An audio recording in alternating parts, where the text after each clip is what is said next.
Olá, estamos aqui fazendo a aula de língua portuguesa para você que está aí do outro lado, para acompanhar com a gente, olhando o seu livro texto, seu livro básico, esse livro aqui, ó, Português Contemporâneo de Língua Portuguesa, do segundo ano, ok? Então se aposse dele e venha caminhar com a gente. Nesse material, veremos tudo, será? Bom, é possível que a gente veja tudo. Tem aqui um pequeno resumo, certo? Agora, preciso do seu. Preciso que você faça o seu resumo aí, vá anotando. E te dou meu abraço, porque eu sou sua orientadora de estudo, Rita Vital, certo? E leciono para vocês a disciplina de língua portuguesa, tá bom?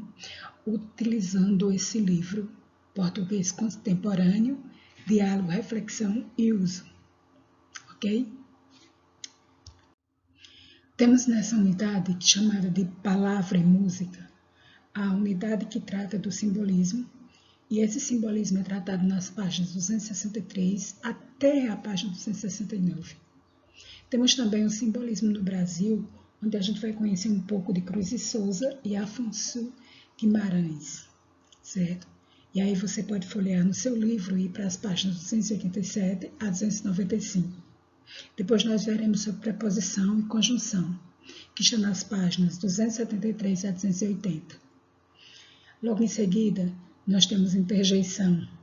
Também vai estar nas páginas 297 até a página 300. Tá? Depois nós vamos retomar um pouquinho sobre literatura portuguesa no século XIX. E essa literatura no português no século XIX está nas páginas 307 a 312. Sobre pontuação, a gente já viu na aula passada. A gente viu todas essas partes da pontuação. Mas você pode pesquisar um pouquinho aí, na 315 até a 323. Beleza? Depois a gente vê um pouquinho aí sobre a preposição e a conjunção. A preposição são palavras gramaticais que fazem uma relação entre uma palavra e outra. Quando eu tenho pão de ló, eu não estou falando de qualquer pão, eu estou falando do pão que é de ló. Então, esse de faz essa relação entre o pão e a palavra ló, para que eu consiga entender do que se fala, certo? Aí eu tenho um texto, fiz um lanche para você. Quando eu digo aqui, fiz um lanche para você, eu precisei usar uma preposição. O lanche e para quem realmente era, qual era o destino do lanche? Você. Vou para uma batalha, Elga.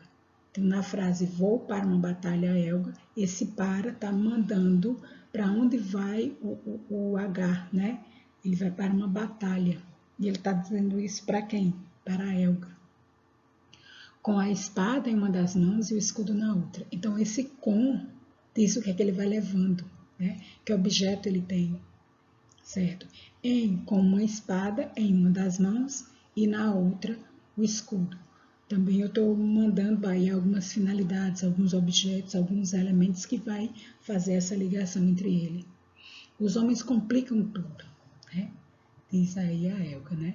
Ele acha que não pode levar nada e a Elga resolve o problema dele, coloca o saco na cabeça dele e ele que leva, já que ocupou uma mão e a outra, não tem por onde, né? As conjunções, elas conectam as sentenças, certo? Quando eu disse assim, com a espada em uma das mãos e o escudo na outra, eu usei um conectivo, um elemento que fez a liga entre o que ele estava dizendo e o que ele também tinha mais para dizer, que é a presença dessa letrinha aqui, o I, certo? Isso é um conectivo, uma conjunção. Eu quero dizer para você que tanto faz ser preposição quanto conjunção, vai funcionar como conector, como elemento que faz uma ponte entre um elemento falado e um elemento que eu ainda tenho para falar, tá? Isso é chamado de conector. E esses conectivos, eles têm que ter a finalidade, ele tem que ter um objetivo, você não os usa de qualquer maneira. Eu não poderia dizer, fiz um lanche de você, porque na fala da Elga, porque se eu fizer isso, esse de perde o significado da frase. O significado vai ser um outro completamente diferente, vai fugir da minha tentativa de locução com o indivíduo que está me ouvindo. As preposições e conjunções são palavras que não variam. Por que elas não variam? Porque elas não têm gênero, não é masculino nem feminino, ela não tem singular nem plural. Aliás, elas já estão no singular, ela não precisa de um plural, certo? Ela tem um papel estritamente gramatical, ela é um morfema formado apenas para a gramática, para exercer essa função de liga, de permuta, de conexão entre um e outro. Tá? A locução prepositiva pertence ao grupo desses conectivos, né? Desses conectores. E esse grupo de palavras que cumpre o papel da preposição, a gente vai chamar de locução prepositiva por esse motivo. A locução conjuntiva também. Tanto a preposição quanto a conjunção pode ter uma sequência de palavras que vai criar aí a locução, tanto a locução prepositiva quanto a locução conjuntiva. Beleza? Bom, quanto à preposição e à conjunção, eu quero dizer para vocês o seguinte, que tanto faz uma quanto a outra, elas possuem uma carga semântica, ou seja, elas têm um determinado elemento de sentido quando elas estão dentro de um contexto. Mas o seu sentido é contextual, como eu disse, e depende sempre da situação discursiva em que ela está sendo empregada. Quando eu faço uso de uma preposição em que eu uno uma palavra a ela pode ou não sofrer redução. Quando ela sofre essa redução, quando ela perde algum elemento dentro do fonema, como é o caso do trecho de Elga, que eu tenho em e depois eu tenho na, certo? Porque o que aconteceu aí? Esse em mais a gerou a expressãozinha na. Então aí eu tenho uma contração, tá certo? Em mais a gera na. Isso é uma contração. Houve uma perda e uma modificação junto da preposição que se agregou ao artigo a. Então, eu tive aí uma contração. Já quando eu tenho a união entre uma preposição e um artigo qualquer, e que não há essa perda, como é o caso de dizer ele foi aonde, esse aonde, eu tenho a presença da preposição a mais o pronome onde. Essa junção dos dois gerou uma combinação. Não houve modificação nem na estrutura da preposição, menos ainda na estrutura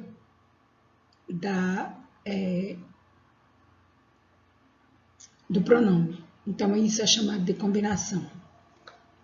Na conjunção, a presença do valor semântico próprio, que só pode ser definido numa situação contextual e discursiva, e eu posso dizer a você que é um número considerável de conjunções, e por esse motivo não vou te dar os nomes de muitas delas, porque eu vou ter muitas locuções conjuntivas, vou ter conjunções simples, e, todavia, embora, contudo, pois, ou, bom, uma quantidade imensa,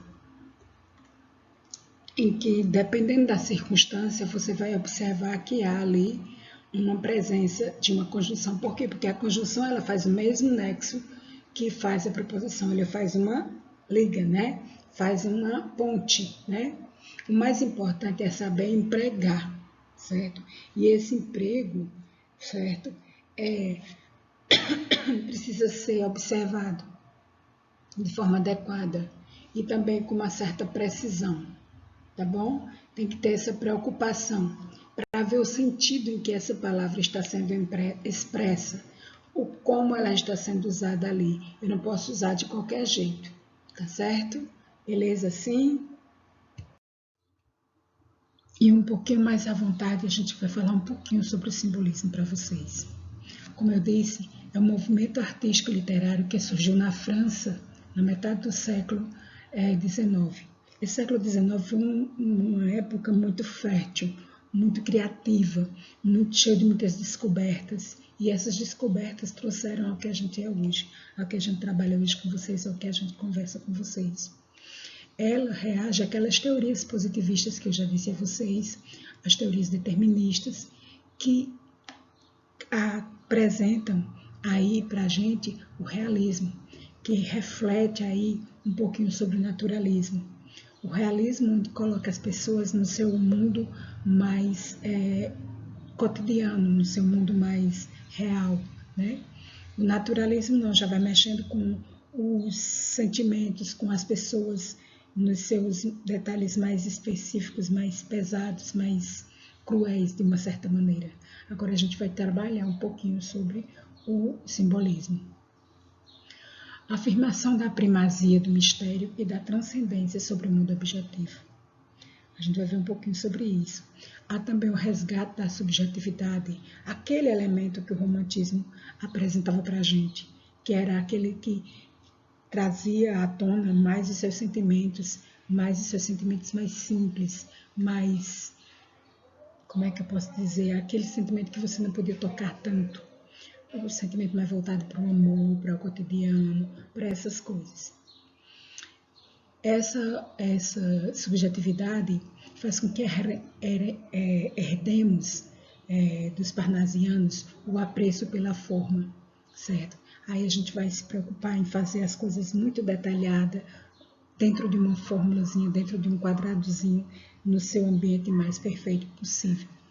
Há também a recusa da separação entre o objeto e o sujeito, o assunto e o artista. Essa recusa vai ficar desfocada, ela não vai sair do universo da arte, ela vai entrar dentro da arte, né? O objetivo e o subjetivo, eles vão se unir, eles vão se fundir, eles vão se confrontar de modo tal que a gente não vai conseguir distinguir entre um e outro. A gente vai ter que entender os dois ao mesmo tempo. Por quê? Porque eu vou ter, em função da razão, uma afinidade com o mundo e com a alma. Então, vai buscar para dentro do ser humano um pouco do que ele tem na sua vivência cotidiana e o que está dentro de si, nos seus sentimentos mais profundos. Há um mal-estar e um desencanto profundo em relação aos valores e à ideia do materialismo, do cientificismo. Não é que a ciência não exista, não subsista, mas ela vai estar mais focada dentro do parecer dos seres.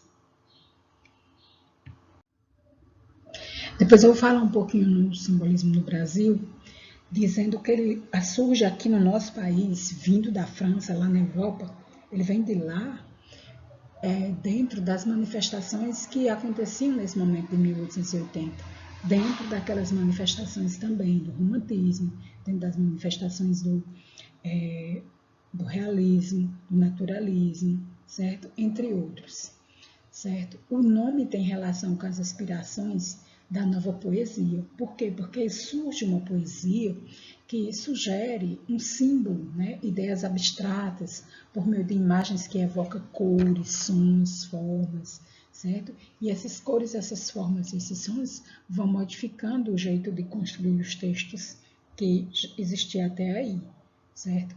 Ela manifestou-se realmente no Brasil no final da década de 1890.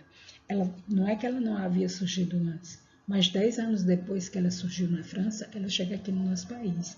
Hoje as coisas acontecem concomitantemente, ao mesmo tempo, mas nesse período não era assim.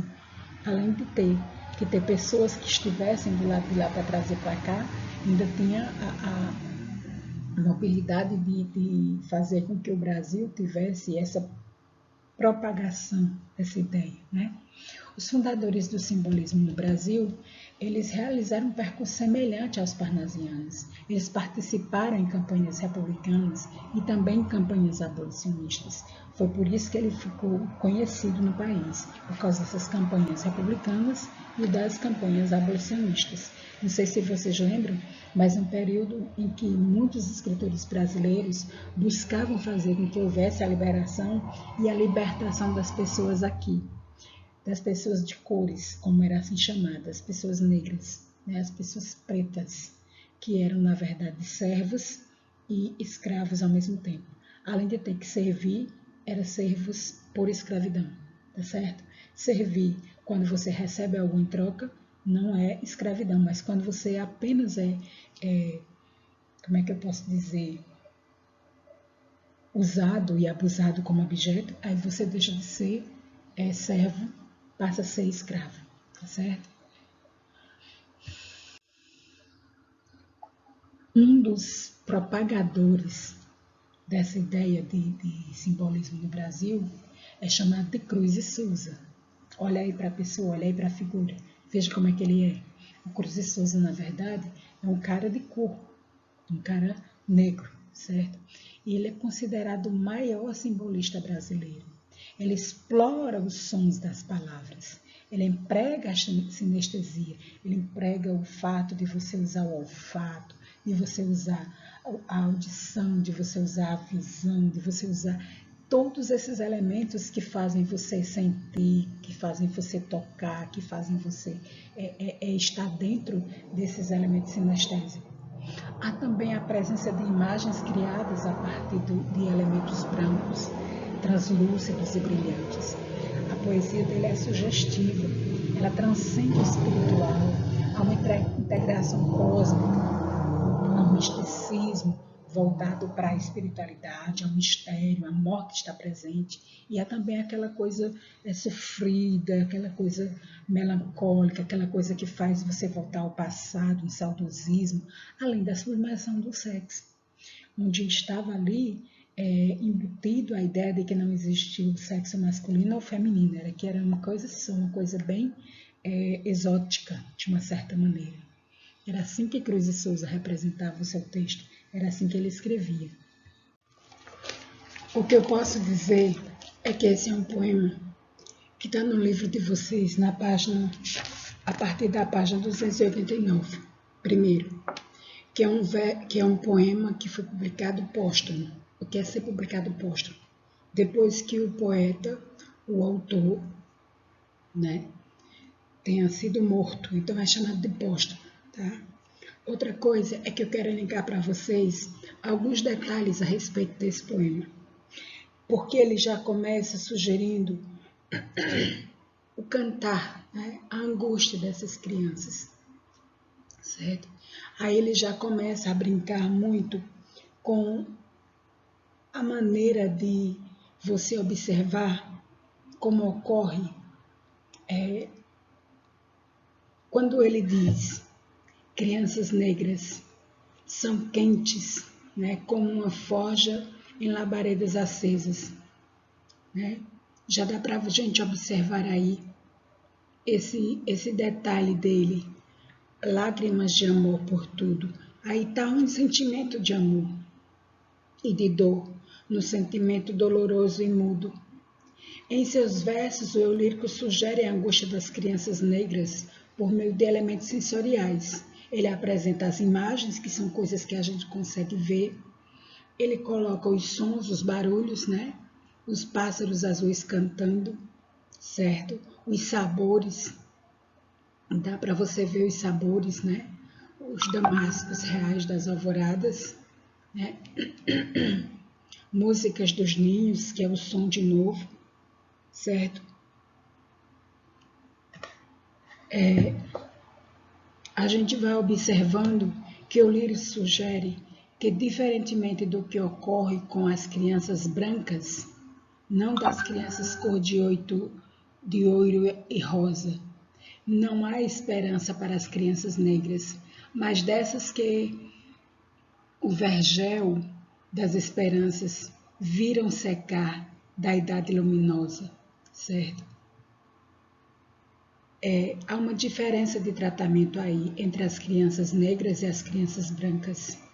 Além da desigualdade, o poema também evoca outras circunstâncias ameaçadoras para a criança negra, certo? A morte, né? Que é o carrilhão da morte que regela, e o desamparo das crianças vergônteas, dos escravos desamparadas sobre o caos à toa, certo, minha gente?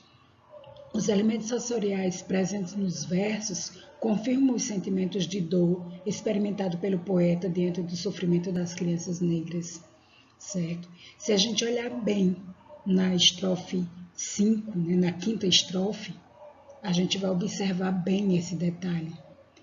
De um leite de venenos e de treva, dentre os dantescos círculos do açoite, o carrilhão da morte que regela, a ironia das aves rindo, a aurora e a boca aberta em uivos de procela. Veja aí a circunstância toda. A partir da sétima estrofe, o lírico evoca o coração, o bronze feito carne e nervos. Para descrevê-lo, ele emprega algumas metáforas comparativas, né? E aí a gente vai ver alguns desses recursos estilísticos. As metáforas e comparações sugerem que o coração é o centro das mais intensas emoções do ser humano. Como um clarim, as gargalhadas vibras, és o supremo centro das avalanches das paixões humanas. É assim que ele coloca, é assim que ele se põe, né? O lírico sugere que o coração lhe desperta determinados sentimentos e desejos. E o coração lhe desperta a piedade. És tu que a piedade vem descendo. E o desejo de amparar e proteger as crianças negras, e todo te abres em maternos braços, te abres em largos braços protetores, em braços de carinhos que as amparam. É assim que ele observa as coisas. Em meio a tais sentimentos despertados pelo coração, o lírico se volta para o mundo social, para as dores das crianças negras, afastando-se do mundo cósmico, etéreo, sideral, certo? E esse elemento acontece quando ele diz assim: és tu que a piedade vens descendo, como quem desce do alto das estrelas, e a púrpura do amor vai se estendendo sobre as crianças para protegê-las. Vocês estão vendo aí a situação toda dentro do texto, certo? Tudo aquilo que eu havia falado, contado para vocês sobre os sentimentos e o modo como ele observa o texto, não é verdade? Então, crianças negras é isso, é esse, né? Tanto as de Cruz Souza como as de Castro Alves têm um tom vibrante, grandiloquente, né? Cruz e Souza vai voltando aí, vai fazendo uma retomada aí das ideias já descritas por Castro Alves anteriormente, certo? Porque eles têm como tema o sofrimento dos negros, eles têm como tema a escravidão, certo? E considerando o contexto sociopolítico em que os dois poetas se situam, vemos que Crianças Negras cumpre a finalidade prevista por ele, certo? Ele desperta a sensibilidade e a emoção de quem está lendo o texto, certo? E isso é que faz o texto dele voltar, trazer à tona, à baila, né? Esses sentimentos de que havia antes. É apregoado pelo Castro Alves. Ok? Beleza aí com vocês?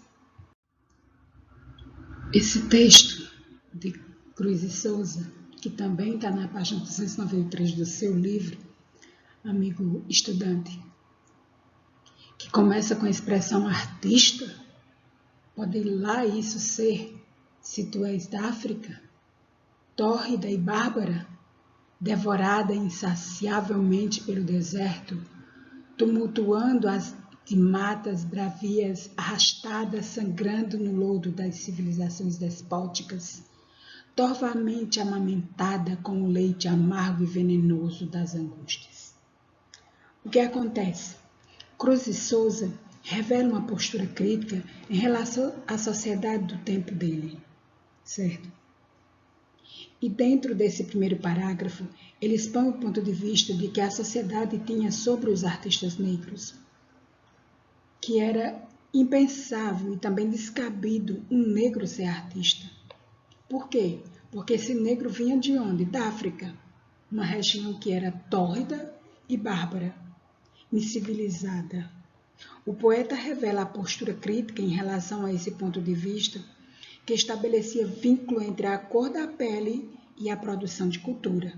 Isso era impensável, principalmente num período como esse. Nesse parágrafo também, há uma crítica implícita do poeta às civilizações europeias, certo? Essa civilização que ele chama de despótica.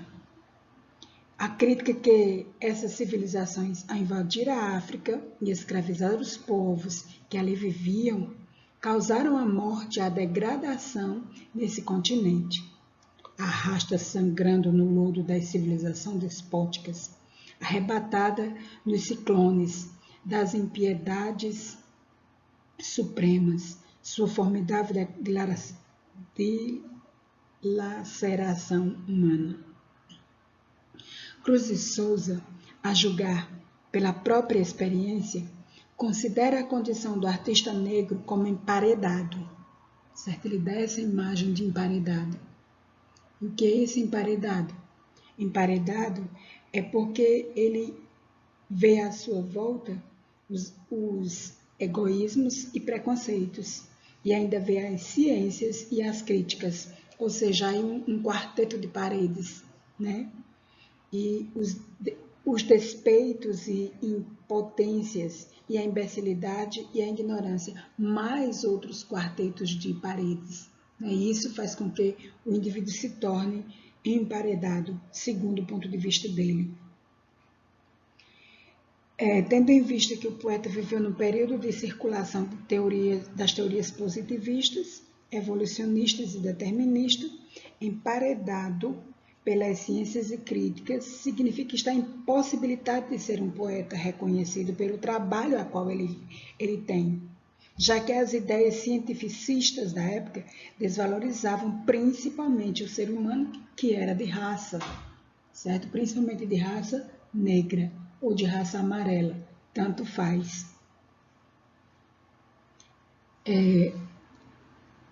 Que era, nesse caso da raça negra, considerada uma raça de bárbaros, né?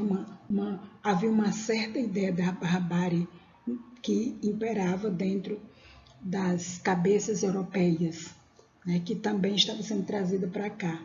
Portanto, ele estava aí nesse contexto.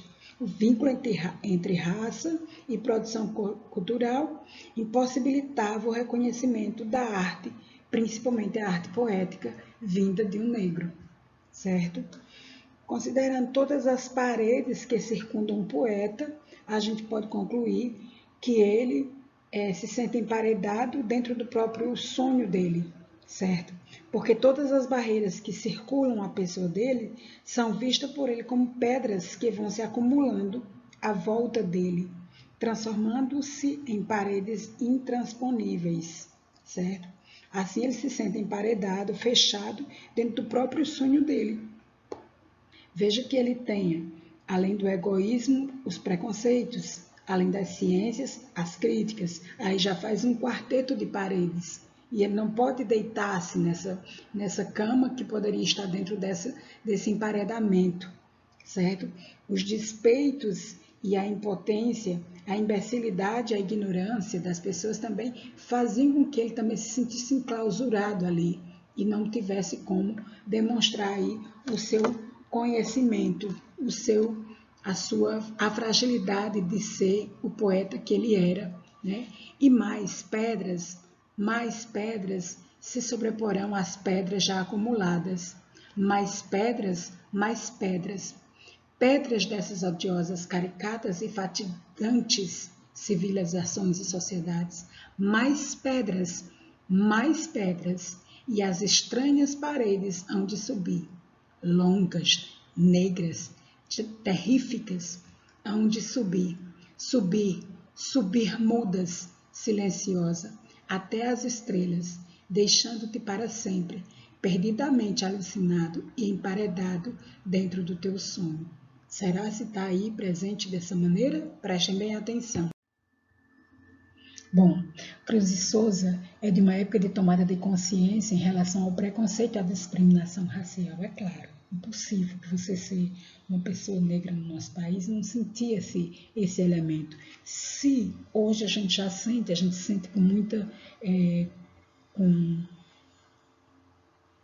insistência, imagina no passado, certo? Então, o que acontece? Ele atuava nas campanhas abolicionistas, ele insistia em demonstrar a insatisfação a respeito da situação do negro. Ele, dentro do texto Missal, que é um poema em prosa, ele faz essa relevância, ele mostra essa relevância, e também no seu poema Broquéis, certo? Que além de ser um poema, ele está em verso. Missal é um poema que está em prosa. O que posso dizer de Afonso de Guimarães? O que posso dizer é que ele é um poeta que possui uma poesia marcada, quase toda marcada pela espiritualidade e o tema da morte, certo? Que há uma relação com o sofrimento que ele vivenciou quando jovem, e ele vivenciou isso porque ele tinha na sua prima Constança uma amada, né? E essa amada era a noiva dele, certo? E por ela ser essa noiva, ele começou a viver aí esse sentimento, né, que permeou toda a história da vida dele. Dentro das produções dele, há uma atmosfera mística, uma atmosfera litúrgica e também misteriosa, certo? A arte, natureza, religião, estados mais profundos da mente, também são outros elementos que estão aí presentes no que ele escreve, né? Porque ele, além de tudo, ele faz parte daquele grupo de indivíduos e de poetas que revive um pouco da literatura gótica que surgiu lá na era romântica, certo?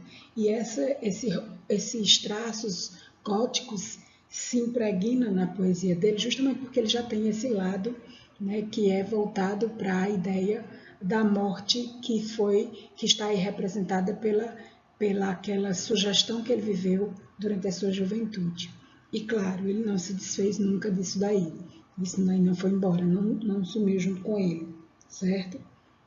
Bom, há também expressões de certos traços, certo, dos versos dele, principalmente o rigor formal, certo? Ele tem um rigor formal muito peculiar, porque ele faz com que os textos tenham uma característica de ser bem linear, bem contado, cada verso bem contado, bem delimitadozinho ali, e também ser muito rico, ter aspectos de muita riqueza nas construções dos versos, né, de cada verso, de cada estrofe, de cada elemento palatal que ele coloca lá dentro, tá bom?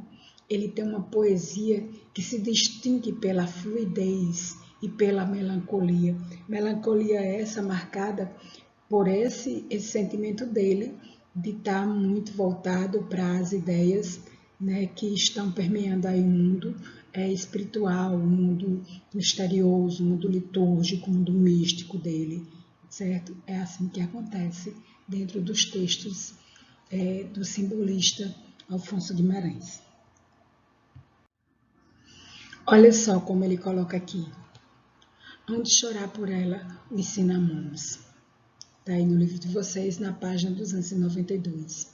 Hão de chorar por ela os cinamomos, murchando as flores ao tombar do dia. Dos laranjais hão de cair os pomos, lembrando-se daquela que eu escolhia. As estrelas dirão, ai nada somos, pois ela se morreu silente e fria. E pondo os olhos nela como pomos, hão de chorar a irmã que lhe sorria. A lua que lhe foi mãe carinhosa, que a viu nascer e amar, há de envolvê-la. Entre lírios e pétalas de rosa, os meus sonhos de amor serão defuntos, e os arcanjos dirão no azul ao vê-la, pensando em mim, porque não vieram juntos. Estão percebendo aí o tamanho do sentimento, daquela cobertura dele quanto quanto à sua primazia, né? Pelos cinamomos, como ele coloca, lembrando daquela que os colhia, né? Como se fosse, né? Alguma coisa assim que ao tematizar a morte da amada dele, ele expressa esses sentimentos e o Leco coloca aí muita prosopopeia, né? Figuras de linguagem que traz, né, ações e pensamentos de seres que são inanimados, né? Dos laranjais ao cair os pomos, lembrando-se daquela que eu escolhi, como se os laranjais tivessem esse sentimento de lembrar da amada dele, que ia até lá, aqueles pés de laranja e colhia cada laranja de cada laranjal daquele, né? Então, ele já começa por aí, com essa prosopopeia, né? Entre outras tantas que vocês vão de observar durante o texto inteiro, tá certo? Ela se constrói ao longo do texto todo, fazendo esse detalhe. Observe também a evocação da religiosidade que é aí presente, quando ele lembra dos arcanjos, né, que vai observar onde estão a amada, onde está aquela amada dele, e que ele vai estar pensando nela, e que ela vai estar pensando nele dessa forma. E a morte da mulher amada representa, né, um desejo, uma circunstância muito grande, que é a de ele se encontrar com ela de algum momento, de alguma forma, né? Há uma transcendência. Ele imagina que a amada está lá no meio dos arcanjos, como aparece aí nessa imagem, e que esses arcanjos vão fazer alguma coisa, algum tratado, algum jeito de trazer os dois para estarem sempre juntos, certo? Então é assim que ele vê e é assim que ele convive com esse olhar tão profundo para as coisas nada material e para as coisas tão sentimentais, principalmente voltado para a questão da morte. E aí ele faz esse jogo frio, esse jogo burlinesco, esse jogo assim meio mesclado de uma coisa transcendental, de uma coisa que vai para outro mundo, que vai para um outro universo, até chegar onde ele está. Bom, aí a gente para um pouquinho de falar dessas pessoas e fala da interjeição, certo? Como assim, professor? Interjeição? Exatamente. Não é uma figura de linguagem, não, tá? É um elemento gramatical. Pertence às classes de palavra interjeição. E a interjeição ela é usada para expressar, para traduzir emoções e sentimentos, certo? Esses sentimentos que a gente tem quando a gente sente uma dor, quando a gente sente um susto, por exemplo, tudo isso aí vai demonstrar, a gente vai escrever, quando a gente vai expressar isso na escrita, a gente usa a interjeição. Também existe locuções interjetivas também, certo? Porque essas locuções interjetivas também fazem esse mesmo trabalho. Olha aí no quadrinho. Upa, upa, eia, né? São os barulhos dos garotos brincando, como se estivesse brincando de andar a cavalo, como se estivesse andando, pocotó, pocotó, pocotó, e a Eguinha Pocotó. Alguém lembra dessa música, então? A Eguinha Pocotó também era um exemplo de interjeição aí em alguns anos aí atrás. Quieto tudo. Shhh, parou. Toma, não vejo nada de científico no teu jogo de xadrez. Mas me disseram que tinha. Olha, se eles pegaram as pecinhas de xadrez e trouxeram para brincar aí no dia a dia deles, né? É bem interessante essa história aí do Joaquim Salvador Lavrado, o Quino, né? Que criou a Mafalda, o saudoso Quino que a gente perdeu esse ano. É isso, o Quino é fenomenal, é isso? Bom, dentro das interjeições, nós vamos encontrar aquelas que têm valores de advertência, valores de alegria, valores de alívio, animação, apelo, aplausos, aversões, desejos, dor, satisfação, saudação, silêncio. E olha uma infinidade de possibilidades que a gente pode usar para representar uma palavra que a gente vai dizer que é uma interjeição. Se representar algum desses valores semânticos aí descrito para vocês, pode ter certeza que é uma interjeição. Bom, falando aí do panorama da literatura portuguesa. Eu vou ser bem rápida, porque nós temos aqui Portugal na década de 1820, né, onde começa o romantismo lá. O momento político atribuído é um momento atribulado e disputa de poder entre abolicionistas e liberais, né? Abolicionistas porque eles queriam a libertação da escravidão, e os liberais que queriam que o comércio, que como é que se diz, que a moeda tivesse uma revolução, né? Que elas começassem a fazer parte da economia com mais presteza, com mais exatidão, né? Os escritores mais ativos do romantismo português trouxeram contribuição para a afirmação dos ideais liberais. Na primeira geração romântica portuguesa existia também o nacionalismo, assim como no Brasil, preocupações políticas e históricas e empenho na implantação de movimentos no país. Na segunda geração romântica, nós temos traços ultrarromânticos e primeiras manifestações do realismo. Ok? Até aqui é o que a gente tem. Bom, depois a gente tem o realismo naturalista, certo? Com as camadas burguesas urbanas que queriam ver seus problemas retratados na literatura, e a representação de problemas sociais, políticos, econômicos e psicológicos que são abordados com profundidade dentro desses elementos literários, né? E há também a presença do simbolismo, que a gente acabou de observar, de conhecer, com a inovação da poesia portuguesa, e nela existe a presença da dor, do pessimismo e também da musicalidade, que faz com que os poemas comecem a voltar dentro de uma formazinha fechadinha, controladazinha, né, como assim dizer. Vamos ter aí a presença de Eça de Queiroz, que tem uma farta publicação de obras que são divididas em 3 fases, e essas 3 fases, a primeira ele tem traços românticos, na segunda fase ele tem os traços realista e naturalista, com ironia e crítica da sociedade, principalmente da sociedade a qual ele vivia, né? Também tem lá o Antero de Quental que faz isso, e a terceira ele se afasta da estética naturalista. Bom, depois a gente vai ver aí os sistemas de sinais gráficos que a gente viu no encontro anterior. Então, não vou perder muito tempo explicando isso tudo para vocês de novo. Eu quero apenas que vocês voltem lá no livro de vocês, retomem, façam uma revisadazinha maravilhosa. Coloque isso dentro de um parâmetro assim, como é que eu posso dizer, o mais simples possível que vocês puderem, sintetize o mais que vocês puderem, né? Os sistemas de sinais gráficos da língua contribuem para organizar os textos, fazendo com que eles se tornem elementos menores e maiores também, dependendo da circunstância, podendo a gente criar um sistema coordenado, um sistema subordinado de ideias, introduzindo informações complementares, marcando pausas e assim por diante.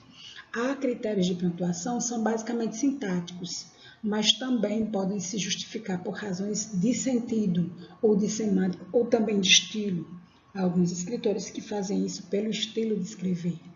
Principais casos de pontuação, há o emprego da vírgula, o ponto e vírgula e outros casos também, ok?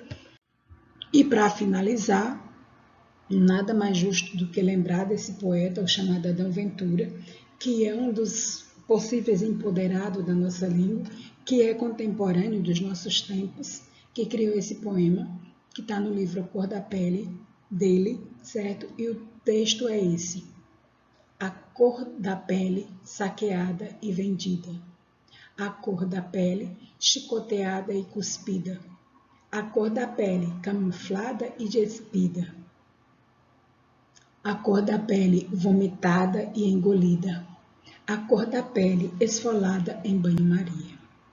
Bom, com esse texto do Adão Ventura, que eu não vou me aprofundar muito nele, nem vou falar muito sobre o que tem aí das ideias, né, mas basicamente são essas ideias que estão aí presentes. O que eu quero dizer para vocês é que fico muito feliz se você parar um pouquinho e fizer a leitura desse texto com bastante cuidado, com bastante zelo, tá? Um abraço e que Deus proteja cada um de vocês. Um abraço de Rita Vital para vocês. E aqui no YouTube, marque, se inscreva e clique no gostei e diga aí o que é que você pensa sobre a cor da pele. O que você sabe sobre a cor da pele. O que é que isso influi ou contribui na sua cabeça. Diga aí para mim, tá? Quero ver sua colocação. Um abraço.